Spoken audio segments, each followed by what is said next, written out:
Hi, I'm Kyle Pierson, back with another solo spot. This time, two movies that aren't doing particularly well at the box office, but they should be because they are both very good films. The first one is Nobody 2, the Bob Odenkirk sequel to Nobody.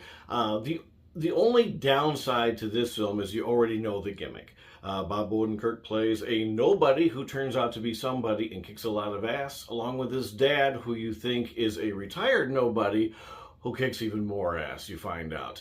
That gimmick is now over. So now that we have the sequel, there's no real surprises. Now you just want to see them do what they do best. And that is exactly what you get. They are all on a family vacation. All hell breaks loose and a lot of ass gets kicked. It's still a fun movie. It's a good sequel.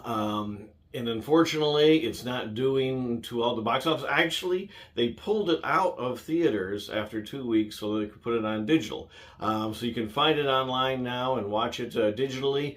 But please do. I know it's #1 right now digitally, but I'd love to see some more sequels to this, so I want to see that film do better than it has been doing.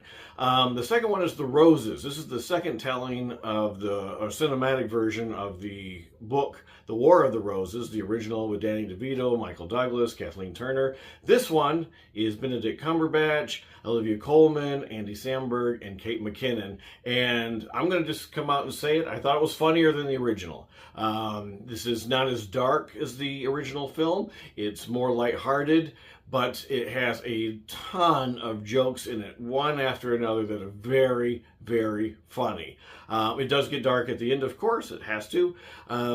But as far as just a comedy goes, I loved it. Now, my mom didn't like it as much because she had problems hearing it. She thought that the volume was down. I think that the issue was the accents between the two leads, Benedict and Olivia. They both have very thick British accents, especially Olivia Colman. But I watch a lot of British TV shows and movies, so I've kind of been able to tune in a little bit more, whereas about 5-10 years ago I wouldn't have been able to understand what they were saying because it's so thick. But definitely give these films a check out. The Roses is in theaters now. There's only one other person in the theater when my wife and I saw it, so please give that a shout out before it leaves. My wife also enjoyed both of these films as much as I did, so check them out. The Roses, Nobody 2, Nobody 2 digitally, The Roses in theaters now.